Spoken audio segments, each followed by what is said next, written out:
Assalamualaikum warahmatullahi wabarakatuh.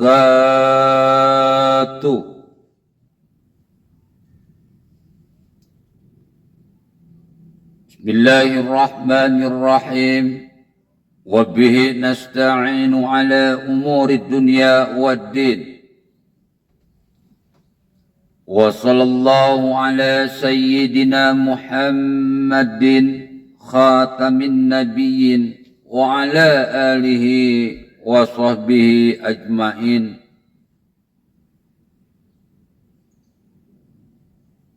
Qala Allah ta'ala fil Qur'anil Karim, A'udzu billahi minasy syaithanir rajim. Bismillahirrahmanirrahim. Wa idh qala rabbuka lil malaikati inni ja'ilun fil ardi khalifah. Al-ayah. Sadaqallahul azim. Amma ba'du. Bapak Ibu hadirin pemuda-pemudi sebangsa setanah air, dimanapun kalian berada, dimanapun kalian tinggal, dimanapun kalian hidup, dimanapun kalian berkeluarga, dimanapun kalian berusaha,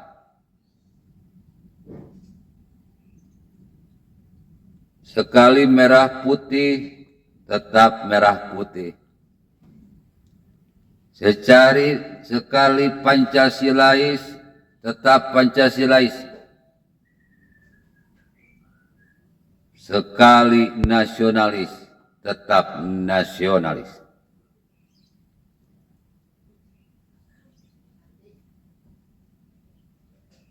Di awal pembukaan barusan, Allah Subhanahu wa ta'ala berfirman dalam Al-Quran, A'udzu billahi minasy syaithanir rajim. Bismillahirrahmanirrahim. Wa idh qala rabbuka lil malaikati inni ja'ilun fil ardi khalifah.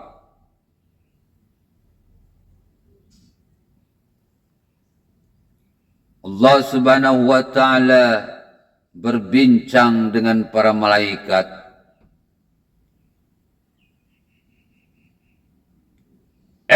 Para malaikat,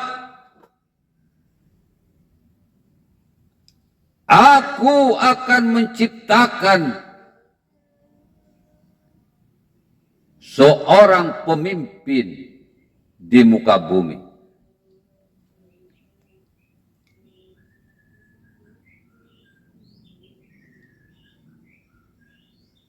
Jadi Bapak Ibu hadirin pemuda-pemudi sebangsa setanah air, ingat, pemimpin bukan penguasa. Pemimpin berasal dari kata dasar mimpin atau pimpin.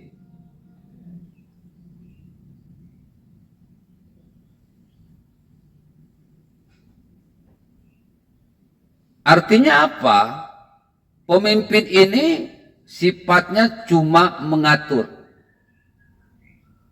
dan mengikuti aturan main yang berlaku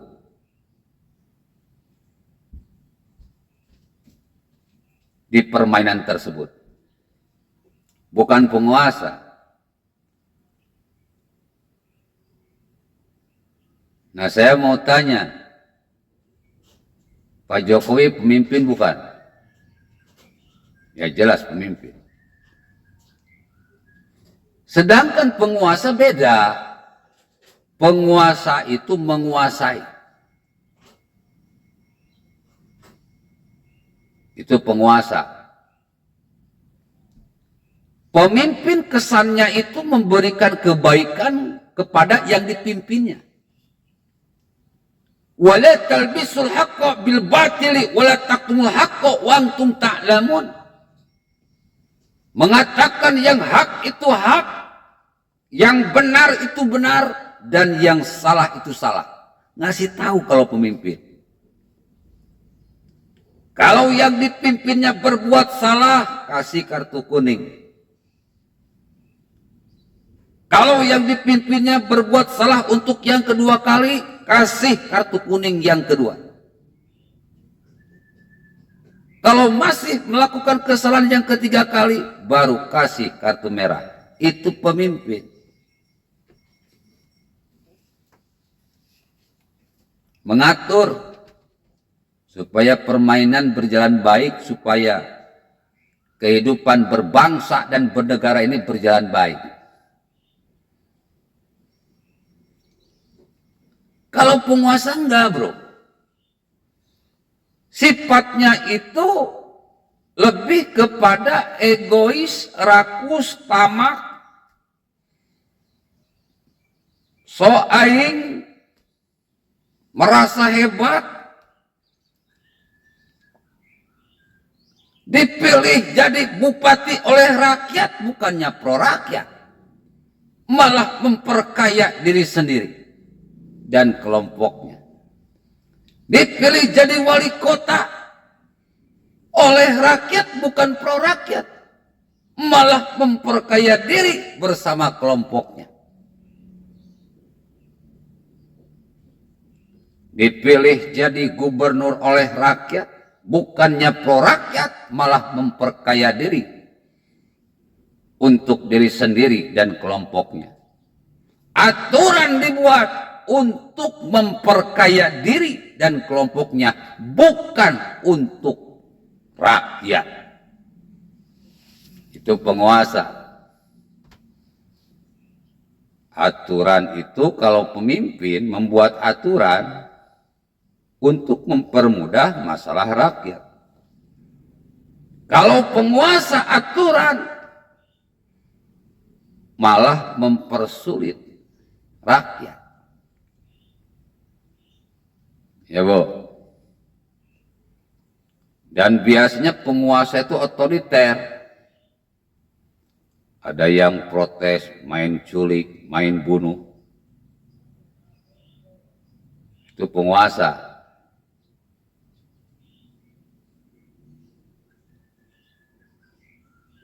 Ada yang protes, pura-pura budeg. Summum bukmun umyung fahum la yarji'un. Punya mata, tetapi matanya pura-pura buta. Punya telinga, tetapi telinganya pura-pura tuli. Punya perasaan, tetapi perasaannya sudah jadi batu. Nah, itu penguasa, Pak. Gak mau diprotes, main culik, main bunuh aja.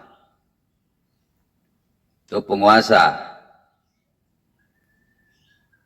Nah, sekarang saya mau tanya, Pak Jokowi tipe pemimpin, tipe penguasa? Wow. Pak Jokowi tipe pemimpin, tipe penguasa? Jelas, tipe pemimpin. Alasan yang pertama, dia tidak memperkaya diri. Tidak memperkaya kelompoknya. Alasan yang kedua, dia membuat aturan untuk mempermudah agar pembangunan ini benar-benar dirasakan oleh rakyat, agar uang rakyat dirasakan oleh rakyat. Membangun infrastruktur dari Sabang sampai Merauke, membangun jalan tol, membangun jalan desa. Memang tidak cukup, cuma dalam waktu 7 tahun semuanya bisa terrealisasi. Tetapi minimal 80%-nya sudah terwujud. Sudah bisa dirasakan oleh rakyat. Membuat peraturan BBM satu harga. Itu untuk kepentingan siapa? Untuk kepentingan rakyat. Mengambil Freeport mengambil Newmont, kekayaan alam yang bisa dikeruk oleh para pengusaha asing sekarang diambil alih oleh negara. Maka sekarang Pak Jokowi sedang menerapkan hilirisasi, bahwa sumber daya alam tidak akan dijual dengan mentah, secara mentah, tetapi dipersilakan kepada perusahaan asing untuk mendirikan perusahaan di Indonesia untuk mengelola bahan mentah menjadi bahan jadi.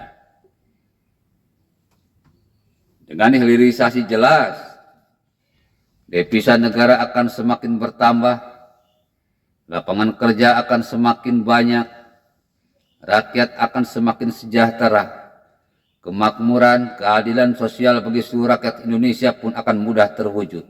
Nah, Jokowi itu berarti tipe pemimpin.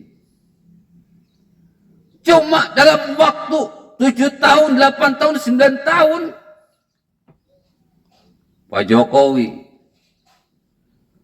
membuat Indonesia tampil beda dan benar-benar beda tampilannya sehingga disegani dunia. Dijadikan presiden G20, bahkan sekarang diundang oleh G7.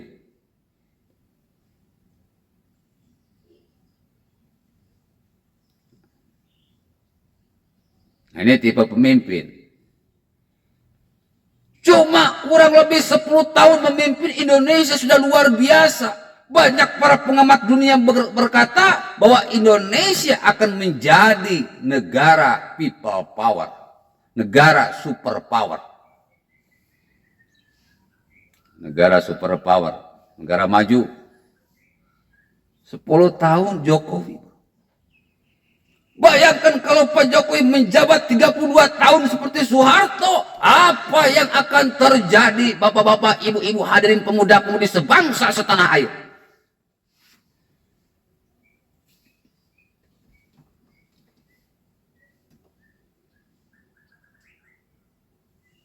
Tetapi Bu, konstitusi kita tidak mengizinkan jatah presiden cuma 2 periode, cuma 10 tahun. Sayang banget. Ya mau gimana? Aturan mainnya seperti itu. Kalau dirubah, nanti nasib Pak Jokowi bisa seperti Soeharto, digulingkan tengah jalan. Lalu apa yang harus kita lakukan Pak Ustadz? Kalau bisa Jokowi 3 periode dong. Dang ding dong. Kalau perlu 4 periode Ustadz. Abdi mau yang Pak Jokowi teh 5 periode Pak Ustadz. Aku mah pengen 10 periode kalau perlu mah atuh seumur hidup Pak Ustadz. Pak Jokowi teh seumur hidup aja.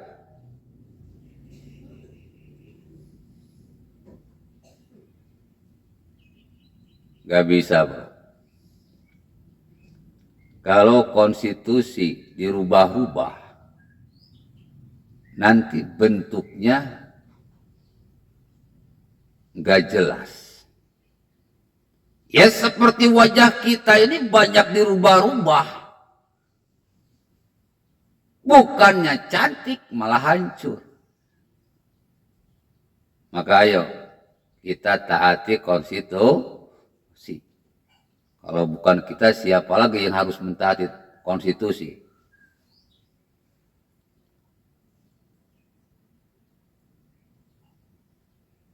Bagaimana solusinya Pak Ustadz? Solusinya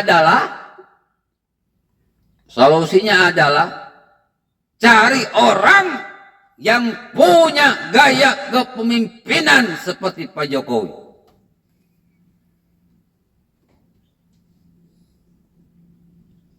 Cari yang punya gaya kepemimpinan seperti Pak Jokowi. Lihat rekam jejaknya, lihat rekam otaknya, lihat rekam mentalnya, lihat rekam akhlaknya, lihat prestasinya. Siapa yang paling mirip dengan Pak Jokowi dari 3 capres yang sudah menjadi top survei bertahun-tahun? Gitu, Bu. Jangan terombang-ambing oleh hoak. Jangan terombang-ambing oleh kabar burung dari manusia burung. Ya, harus cerdas. Kita punya otak, otak dipakai. Kalian sekolah, buktikan kalau kalian ini orang-orang sekolahan. Selidiki, seleksi, amati, renungkan, pertimbangkan, putuskan. Siapa dari ketiga paslon ini yang punya gaya kepemimpinan seperti Pak Jokowi? Tidak perlu 100% seperti Pak Jokowi. Bisa 80% aja seperti Pak Jokowi. Kita akan mendapatkan kenikmatan, kebaikan dari pemimpin setelah Pak Jokowi. Ada 3 paslon yang sudah dipastikan selalu top survei. Pertama Ganjar Pranowo, kedua Prabowo, ketiga Anies Baswedan. Siapa di antara ketiga ini yang punya gaya kepemimpinan seperti Pak Jokowi? Dilihat dari rekam jejak, dilihat dari rekam prestasi, dilihat dari rekam otak, dilihat dari rekam akhlak, dilihat dari rekam mental, dilihat dari rekam agama. Nah, ini orang cerdas. Kita pilih pemimpin bukan karena keinginan. Kita pilih pemimpin bukan katanya. Tetapi kita pilih pemimpin berdasarkan kebutuhan. Kita butuh Jokowi karena Jokowi tidak bisa 2 periode, 3 periode atau seumur hidup. Maka kita pilih yang seperti Pak Jokowi. Siapa, Bu? Siapa yang punya gaya kepemimpinan seperti Pak Jokowi? Jelas. Seperti yang Pak Jokowi bilang. Berkali-kali, berulang-ulang. Lihat yang rambutnya putih. Yang banyak kerut di wajahnya. Yang suka belusukan menyapa rakyat. Mendengarkan rakyat dan mengeksekusi permasalahan rakyat di lapangan. Pak Jokowi cuma bilang 1 nama. Dialah Ganjar Pranowo. Assalamualaikum warahmatullahi wabarakatuh.